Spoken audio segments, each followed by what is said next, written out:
Hi, I'm Amy from Amy Curtis Fitness, and I've devised this workout for people who've maybe got a foot or an ankle injury, and although able to stand, perhaps don't want to be putting a lot of pressure on it, jumping and hopping, and just want to be a bit careful but still get a full body workout. We're going to do a really quick warm up first, and then we'll get going. All of the exercises can be done with a weight of some kind. So if you have dumbbells, great. If you have a kettlebell, that's good too. I can give you alternatives if perhaps you're working out with some soup cans or whatever you've managed to get your hands on around the house. And you'll also need a chair that doesn't have arms like this dining chair. Let's get a warm up. Okay, so a very quick standing warm up. I don't want to be marching or anything like that because I don't want to exacerbate anybody's injuries.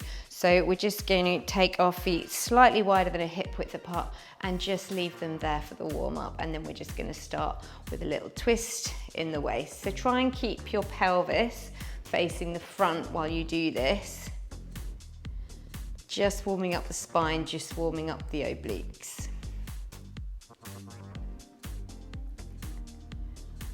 And when we've done that a few times, we're just going to start swinging the arms and rolling. Swinging the arms, roll forwards, swinging the arms, roll backwards.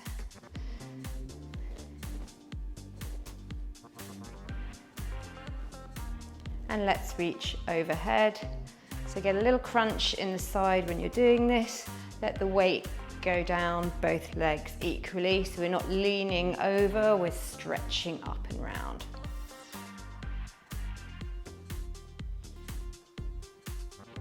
And then we're going to dive forward, so flat back down and then let your head and your arms dangle and roll up through the spine. I'll just show you that one sideways.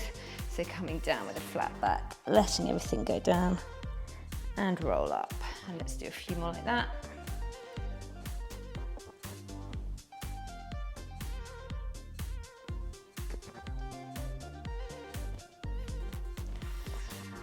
Very, very quick warm up. If you feel you need more, go through it again or add some more of your own moves and just work within your own abilities. Don't push yourself. If anything hurts, just stop doing it. And if once you're warm, we can get going.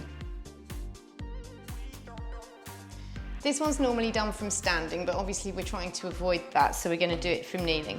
If you have dumbbells or two separate weights, have them by your side. If you have a kettlebell, we will just go without the weights for this one.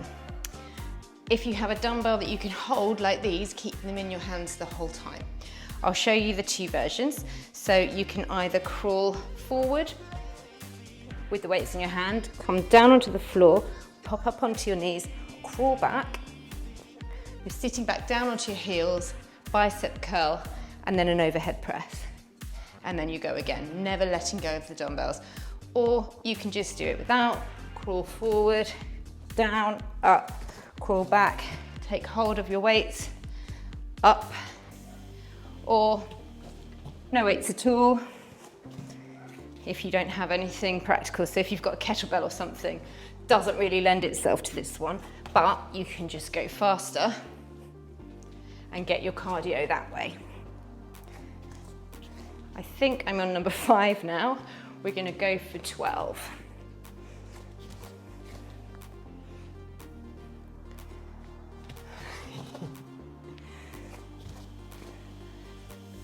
Show you all the different versions.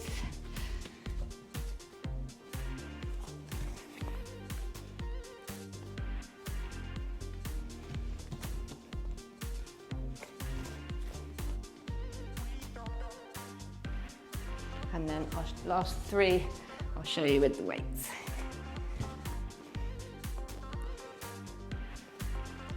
Your neighbours might not thank you if you live above anyone, if you're crawling around with weights. Last one.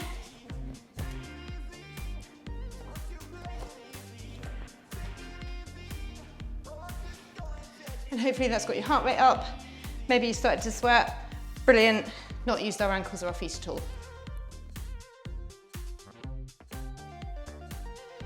Okay, there's no weights for this one. You just might need a cushion, but if you don't have one, that's fine. You're going to be lying down onto your side, so this is why you might need a cushion so your head's not lolling down to the floor. And lengthening your legs out in a straight line. Put one hand on the floor to steady yourself, and then just bring the top knee over and rest it on the floor. Flex the foot of the other leg, and then we're just doing raises. So this is to get your inner thigh.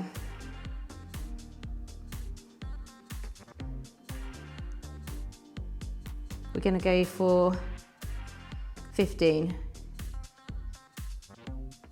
It's 10 already. And really put the effort in at the inner thigh, lifting, and keep that foot flexed. That's one side. So we'll just switch to the other. So remember, find your comfortable position first, lengthen your legs out in a straight line first, then bring the top leg over and use that hand to steady yourself, flexing the foot, and off we go. Obviously 15, this side as well. Make sure we're even. And we've got 5, 4, 3, 2, 1. So we've worked some inner thigh muscles. Obviously you will have felt the other muscles in your legs working as well. If you have trouble flexing your foot, you can do this with it softly pointed, that's fine. And that's that one. We'll move on to the next. This one works with a kettlebell, a dumbbell, a small weight, whatever you're using. So you just have to modify how you hold the weight to make it work. So I'll start with the kettlebell. My preference, because I have a shoulder injury, is to use a dumbbell. It's slightly lighter, but you go with what you feel comfortable with. So you're taking hold of the kettlebell and you're gripping it like this through the handle. We're just going to time this, so we'll do 20 seconds on each side. You're going to have the kettlebell down on one side, you're going to swing it up to one shoulder and then back down to the side. So you're using your body to propel it up and down. So it's core, but of course you're going to feel your arms working too. You see my body's having to really get involved, swinging up and down, and my heart rate is going up. So that's 20 seconds on one side. I'll use the dumbbell for the other side to show you. So for this, I would hold it just on either end. This is actually considerably lighter. You might want to go on a bit of a heavier dumbbell. And then 20 seconds, here we go. So down to the other side and up. Same principle. And you can change how long you spend on each one if you want. You can do a full 40, 45 seconds on one side and then change to the other side if you like. See how energetic you're feeling. And that's our 20 seconds on that side.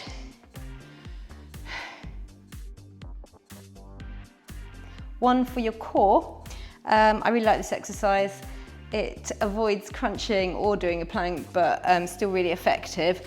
And again, we're not using our feet particularly, so that ticks that box. So come down onto the mat on your back and have your arms down on the floor next to you.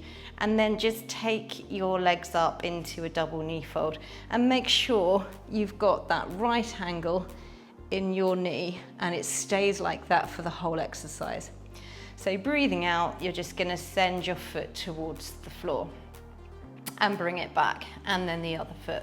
Now, key thing here is to make sure that the back of your pelvis stays exactly as it started on the mat. So if you find that your foot's coming forward and the pelvis is peeling up off the mat, then you don't want to go as far. So I'm tapping the floor, but that's not really the aim of the exercise. You don't have to tap the floor.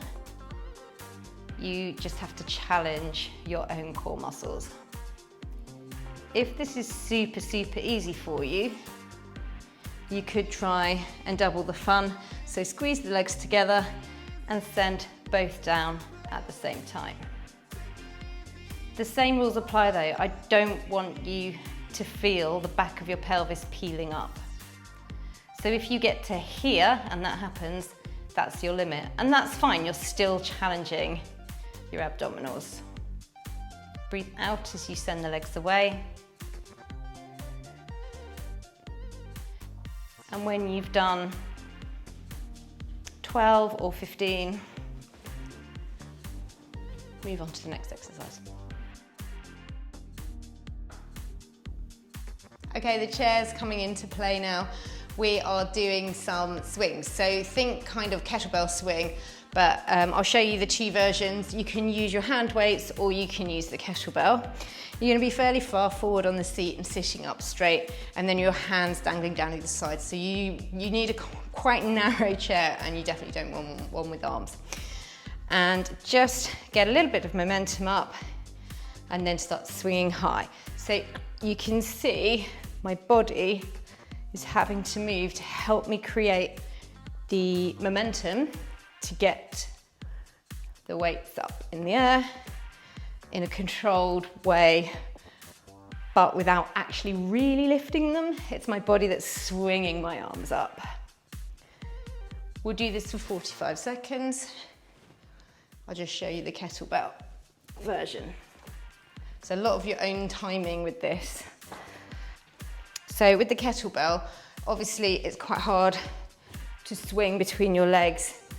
You could try it like this. It really depends on the kind of chair you've got though.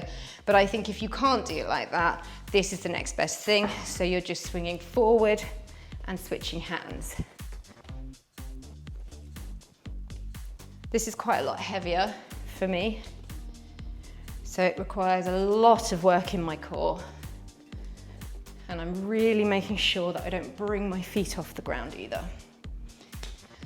Those are your two options. You could also do the skiing if you had two individual weights that you'd created yourself, like soup cans or something like that. Last one, press ups. Not everyone likes these. A lot of people really hate them actually, but you can choose what degree you do it to, so it doesn't have to be absolute torture. The easiest version would be to be completely on all fours and just lower your upper body up and down. But if you want to challenge yourself more, just crawl out a little bit more and reduce the bend in the hip.